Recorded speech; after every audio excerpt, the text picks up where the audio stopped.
అందరికీ నమస్కారం. ఈరోజు కథ 'ప్రేమ ఎంత మధురం' ఎపిసోడ్ 143 పెళ్లి కల.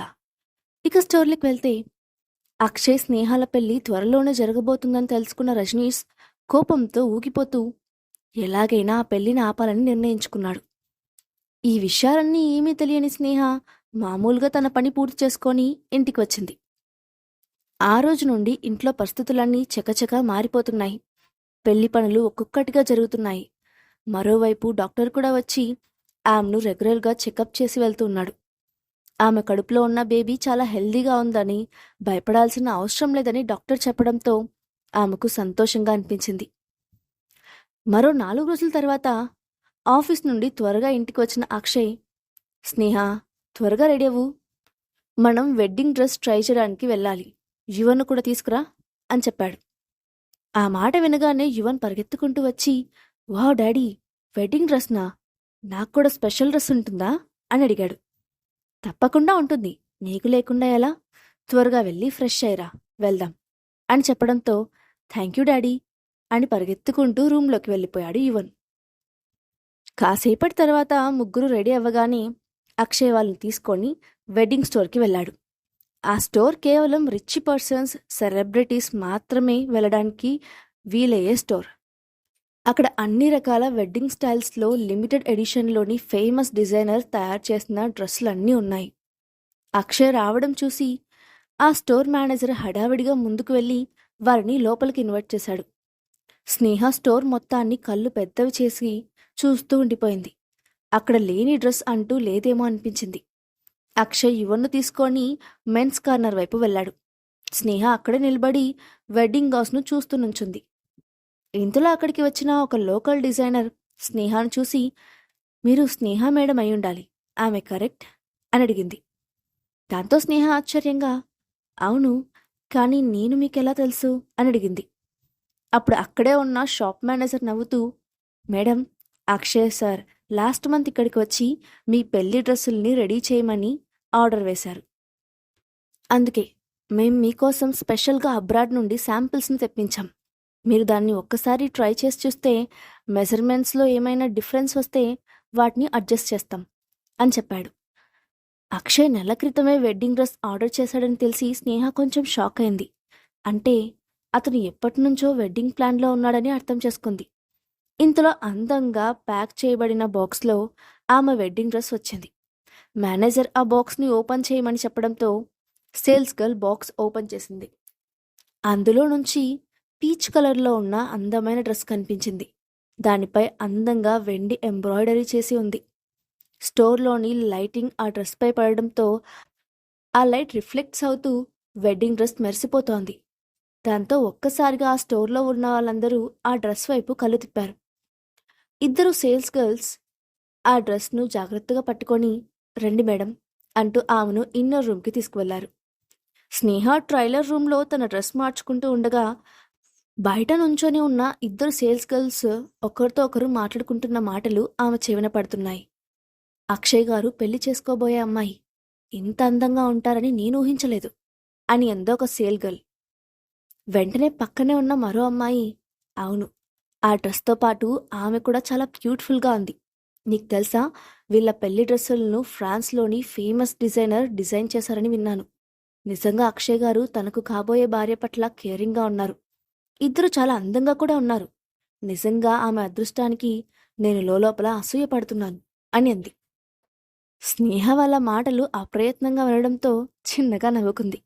ఖచ్చితంగా వయసులో ఉన్న ఏ ఆడపిల్లైనా ఇప్పుడు ఆమెను చూసి అసూయ పడతారని స్నేహకు కూడా తెలుసు. అక్షయ్ లాంటి వ్యక్తిని పెళ్లి చేసుకోవడం అంటే మామూలు విషయం కాదు అని అనుకుంది. కానీ నిజంగా అక్షయ్ తన కోసం ఇంత గ్రాండ్ వెడ్డింగ్ డ్రెస్ రెడీ చేస్తాడని ఆమె ఊహించలేదు. స్నేహ డ్రెస్ వేసుకొని బయటకు వచ్చేసరికి సరిగ్గా అదే టైంలో మేల్ సెక్షన్ వైపు ఉన్న డ్రెస్సింగ్ రూమ్స్ కూడా ఓపెన్ అయింది. అందులో నుంచి అక్షయ్ బయటకు వచ్చాడు. అతని వంటిపై ఉన్న డ్రెస్ సరిగ్గా స్నేహ వేసుకున్న డ్రెస్కి మ్యాచ్ అవుతున్నట్లుగా డిజైన్ చేసి ఉంది. పీచ్ కలర్లో ఉన్న షెర్వానీలో అక్షయ్ రాకుమారుల్లా మెరిసిపోతున్నాడు. స్నేహ ఒక్క క్షణం పాటు అతన్ని చూసి కనురెప్ప వేయకుండా చూస్తూ నుంచుంది. అక్షయ్ కూడా స్నేహను పెళ్లి డ్రెస్లో చూడగానే ఒక్కసారిగా గుండె వేగంగా కొట్టుకుంది. ఇద్దరు ఒక్క అడుగు కూడా ముందుకు వేయకుండా ఒకరి కళ్ళల్లోకి ఒకరు చూసుకుంటూ ఉన్నారు. ఇంతలో డాడీ, నేనెలా ఉన్నాను అంటూ పక్కన ఉన్న ట్రయల్ రూమ్ నుండి బయటకు వచ్చాడు యువన్. కిడ్ షెర్వానీలో సరిగ్గా అక్షయ్ స్నేహాల డ్రెస్సులకు మ్యాచ్ అయ్యే కలర్స్తో యువన్ డ్రెస్ కూడా డిజైన్ చేసి ఉంది. వావ్, సూపర్గా ఉంది యువన్ అని మెచ్చుకుంటూ యువన్ చేయి పట్టుకొని ముందుకు నడిచాడు అక్షయ్. ముగ్గురు మెల్లగా షాప్ మధ్యలోకి వచ్చారు. వారిని చూసి షాప్ మధ్యలో ఉన్న ఎంప్లాయీస్ అందరూ కళ్ళు తిప్పుకోలేకపోయారు. ఎవరు చెప్పకుండానే వాళ్ళంతా ఒక ఫ్యామిలీ అని ఇట్టే తెలిసిపోతుంది. కానీ పెళ్లి డ్రెస్సుల్లో ఉన్న ఆ ఇద్దరి మధ్య ఒక పిల్లాడు కూడా ఉండడం అందరికీ ఆశ్చర్యం కలిగించినా దాని గురించి ఎవరూ బయటకు మాట్లాడే సాహసం చేయలేదు. అప్పుడు అక్షయ్ మెల్లగా స్నేహ చెవి దగ్గరికి వంగి, యు ఆర్ లుకింగ్ గార్జియస్ అని అన్నాడు. దాంతో స్నేహ ఎర్రబడ్డ బుగ్గలతో సిగ్గుల మొగ్గైంది. అక్కడే ఉన్న లోకల్ డిజైనర్, మీ ముగ్గురు డ్రెస్సెస్ పర్ఫెక్ట్గా సెట్ అయ్యాయి, మీకేదైనా డిస్కంఫర్ట్ అనిపిస్తే మేము అడ్జస్ట్ చేస్తాం అని చెప్పారు.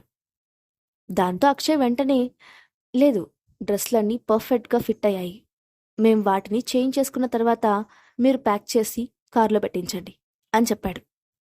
ఓకే సార్ అని డిజైనర్ అనడంతో స్నేహను డ్రెస్ మార్చుకోమని చెప్పిన అక్షయ్ అతను కూడా దాని డ్రెస్ మార్చుకోవడానికి వెళ్ళాడు. పావుగంట గడిచేసరికి ముగ్గురు మామూలు డ్రెస్సుల్లోకి మారిపోయారు. అక్కడి నుంచి బయలుదేరారు. రోజులు మెల్లగా గడిచిపోతున్నాయి. స్నేహ తన మనసులోని భయాలన్నీ పక్కన పెట్టి పెళ్లి కూతురుగా మారే రోజు కోసం ఆత్రంగా ఎదురుచూస్తోంది. ఆ రోజు సాయంత్రం స్నేహాన్ని తీసుకొని చారిటీ పార్టీకి వెళ్ళాడు అక్షయ్. మామూలుగా పార్టీలకు వెళ్ళడానికి అక్షయ్ ఇష్టపడాడు. కానీ అది చారిటీ పార్టీ కావడంతో ఆ రోజు అక్కడ రేర్ యాంటిక్యూ పీసెస్ వేలం జరుగుతుంది. అందుకే స్నేహతో కలిసి వెళ్ళాడు అక్షయ్. ఆ పార్టీలో అక్షయ్ స్నేహ చేతిని పట్టుకొని ఉండటంతో అందరికీ ఆమె అక్షయ్కి కాబోయే భార్యగా అర్థమైంది. కానీ అందరిలో అక్షయ్ తనతో అలా బిహేవ్ చేయడంతో స్నేహకు కొంచెం కంగారుగా అనిపించింది. దాంతో ఇబ్బందిగా ఫీల్ అవుతూ అటు ఇటు చూసింది. అప్పుడు అక్షయ్ మెల్లగా ఆమె చేతిని పట్టుకొని, ఏమీ కాదు అని చెప్పాడు. కాసేపటి తర్వాత కొంతమంది వచ్చి వాళ్ళని విష్ చేయడం మొదలుపెట్టారు. అదంతా దూరం నుంచే చూస్తూ ఉంది ధాత్రి. ఆమె ముఖంలో ఎక్స్ప్రెషన్స్ మారిపోతున్నాయి. అందరూ స్నేహాన్ని విష్ చేయడం చూసి ఆమె కళ్ళు కడుపు మంటతో రగిలిపోతుంది. దాంతో ఆమె ఒక్కసారిగా, మిస్ స్నేహ, మీరు పెళ్లికి ముందే ప్రెగ్నెంట్ అయ్యారా? అందుకే ఇంత హడావిడిగా పెళ్లి చేసుకుంటున్నారా అని అడిగింది. ఆ మాట విన్న స్నేహ వెనక్కి తిరిగి చూసింది. అప్పుడే ధాత్రి కూడా ఆ పార్టీలో ఉన్న విషయం ఆమె గమనించింది.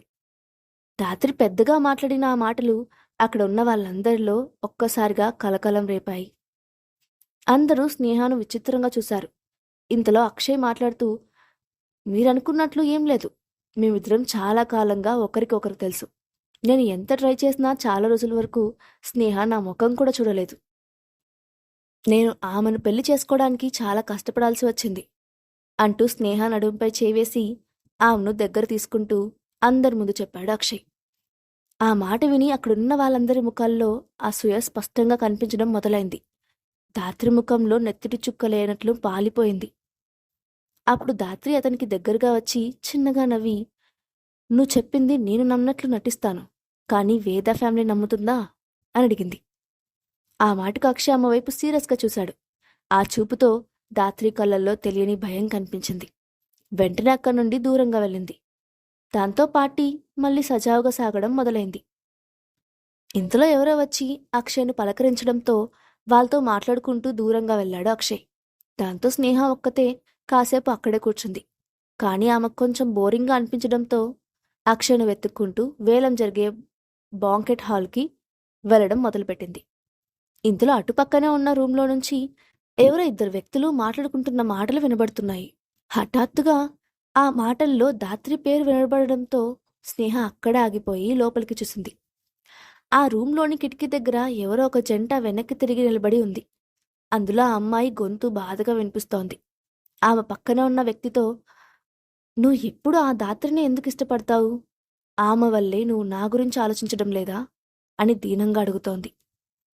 ఏవో ఊహించుకోదు రేణుక, నాకు నీతో ఉండడం ఇష్టం లేదు, అంతే తప్ప ఇది ఆమె వల్ల కాదు అని ఆమె పక్కనే ఉన్న వ్యక్తి చెప్తున్నాడు. నేను నిన్ను వదిలిపెట్టలేను. ఇప్పుడు కూడా నీతో కలిసి బయటకు వెళ్ళాలని మూవీ టికెట్స్ తీసుకొచ్చాను. పద వెళ్దాం ఆమె బ్రతిమలాడుతున్నట్లుగా అడిగింది. నేను ఇప్పుడే రాను, నువ్వెళ్ళు, నాకు పనుంది అని చెప్పాడు అతను. ఆ మాటకు రేణుక బాధను కప్పిపుచ్చుకుంటున్నట్లుగా పిడికిలి బిగించింది. అప్పుడు ఆ వ్యక్తి రేణుక వైపు తిరిగి, ఇక వెళ్ళిపోతున్నాను అంటూ వెనక్కి తిరిగాడు. దూరంగా నుంచున్న స్నేహ అప్పుడే అతని ముఖాన్ని స్పష్టంగా చూసింది. అక్కడున్న వ్యక్తి మరెవరో కాదు, అరుణ్. అతన్ని చూసిన స్నేహ షాక్ అయింది. ఆమె నమ్మలేనట్లుగా చూస్తూ, అంటే అరుణ్ ధాత్రిని ఇష్టపడుతున్నాడా అని అనుకుంది. ఇంతలో రేణుక కూడా ఆ గది నుంచి బయటకు వచ్చింది. రూమ్ పక్కన నిలబడిన స్నేహ మెల్లగా ఆమె వెనకే వెళ్ళింది. బయటకు వెళ్తున్న రేణుకాకి హఠాత్తుగా ధాత్రి ఎదురుపడింది. దాంతో ధాత్రిని చూసిన రేణుక చిరాగ్గా ముఖం తిప్పుకొని దూరంగా వెళ్ళబోయింది. కాని ధాత్రి ఆమెను వెళ్ళనివ్వకుండా అడ్డుగా నుంచొని, నీకతను నచ్చాడా అని రేణుకాని అడిగింది. దాంతో రేణుక విసుగ్గా, అవన్నీ నీకు చెప్పాల్సిన అవసరం లేదు అని అంది. అప్పుడు ధాత్రి చిన్నగా నవ్వి, చూడు రేణుక, నేను డైరెక్ట్గా పాయింట్కి వస్తున్నాను. అరుణ్కి నాకు మధ్య నువ్వు అనుకుంటున్న రిలేషన్ ఏమీ లేదు. అతను ఇష్టపడుతుంది నన్ను కాదు, అక్షయ్ పెళ్లి చేసుకోబోతున్న ఆ స్నేహాన్ని. నువ్వు నమ్మకపోతే ఒకసారి వెళ్ళి అతన్ని అడుగు. అతన్నెప్పుడూ ఆమె కోసమే చూస్తూ ఉంటాడు అని చెప్పింది. ఆ మాటలు విని వాళ్ళ వెనక్కి ఉన్న స్నేహ స్టన్ అయింది. అసలు ధాత్రి ఏం మాట్లాడుతుందో ఆమెకు అర్థం కాలేదు. ఆమె ఇలా ఎందుకు చేస్తోంది? మధ్యలో నా పేరెందుకు లాగుతుంది అనుకుంటూ వాళ్ళ మాటలను ఇంకొంచెం జాగ్రత్తగా వినడం మొదలుపెట్టింది. ధాత్రి మాటలు విన్న రేణుక ఒక్క క్షణం అనుమానంగా చూసి, నువ్వు నాతో అబద్ధాలు చెప్పాలని ప్రయత్నించుకో. అతను నిన్నే ఇష్టపడుతున్నాడని నాకు బాగా తెలుసు. అయినా నీతో నాకు మాటలు అనవసరం అంటూ వెళ్ళబోయింది. కాని ధాత్రి ఆమెను మళ్ళీ అడ్డుకొని, నేను చెప్పేదే నిజం. అరుణ్కి స్నేహ అంటే ప్రాణం. నిజానికి ఆ స్నేహ అంటే నాకు చాలా ద్వేషం. నేను ఆమెను ఎలాగైనా నాశనం చేయాలని ప్రయత్నిస్తున్నాను. ఒకవేళ ఆమె అడ్డంగా లేకపోతే అరుణ్ నీకు కూడా దక్కుతాడు. కాబట్టి మనమిద్దరం చేతులు కలిపి ఆమెను అడ్డు తొలగించుకుందాం, ఏమంటావ్ అని అడిగింది. ఆ మాటలకు రేణుక వెంటనే, నువ్వేం మాట్లాడుతున్నావో నాకు అర్థం కావడం లేదు. అసలు ఆ స్నేహ ఎవరో నాకు తెలియదు. ఆమెను నేనెందుకు ద్వేషించాలి? నాకివన్నీ ఏం అవసరం లేదు అని అంది. అప్పుడు ధాత్రి మాట్లాడుతూ, ఎందుకంటే నువ్వు ఎక్కువగా ఇష్టపడుతున్న వ్యక్తిని ఆమె నీ నుండి దూరం చేస్తోంది. ఇప్పుడు నువ్వు మనసులో పడుతున్న ఈ బాధకు కారణం ఒక రకంగా ఆ స్నేహ. ఆమెకిలాంటివి చేయడం మామూలే. నువ్వు కూడా బాగా ఆలోచించు. ఆ స్నేహ అడ్డు లేకపోతే అరుణ్ నీ జీవితంలోకి వస్తాడు అని రేణుక బ్రెయిన్లోకి స్నేహపై ద్వేషాన్ని నింపింది. దాంతో రేణుక కాసేపటి వరకు మౌనంగా ఉండిపోయింది. తర్వాత నెమ్మదిగా, నువ్వేం చేయాలనుకుంటున్నావు అని అడిగింది. ఆ మాటకు ధాత్రి చిన్నగా నవ్వి ఆమె చెవి దగ్గరికి వంగి గుసగుసగా ఏదో చెప్పింది. వాళ్ళ కొంచెం దూరంలో ఉన్న స్నేహకు ఆ మాటలు వినిపించడం లేదు. 2 నిమిషాల తర్వాత ఆ ఇద్దరు అక్కడి నుంచి నవ్వుకుంటూ వెళ్ళిపోవడం మాత్రమే చూసింది స్నేహ. స్నేహ వాళ్ళు వెళ్లిన వైపే చూస్తూ ఆలోచనలో పడింది. ఆమెకు అంత గందరగోళంగా అనిపించింది. అసలు ధాత్రికి నాపై అంత కక్ష ఎందుకు? అక్షయ్ నన్ను ఇష్టపడడం వల్లే ఆమె నాపై ఇంత ద్వేషం పెంచుకుందా అనుకుంది. ఆ తర్వాత అక్కడి నుండి తిరిగి నెమ్మదిగా బ్యాంకెట్ హాల్కి వెళ్ళింది. అప్పటికే అక్కడ చారిటీ వేలం మొదలవడంతో స్నేహ నెమ్మదిగా వెళ్ళి అక్షయ్ పక్కనే ఉన్న సీట్లో కూర్చుంది. అప్పటికే అక్కడున్న అక్షయ్ ఆమెను చూసి, ఎక్కడికి వెళ్ళావు? ఇప్పుడే వేలం స్టార్ట్ అవబోతోంది. నీకోసం చూశాను, కాని నువ్వు కనిపించలేదు అని చెప్పాడు.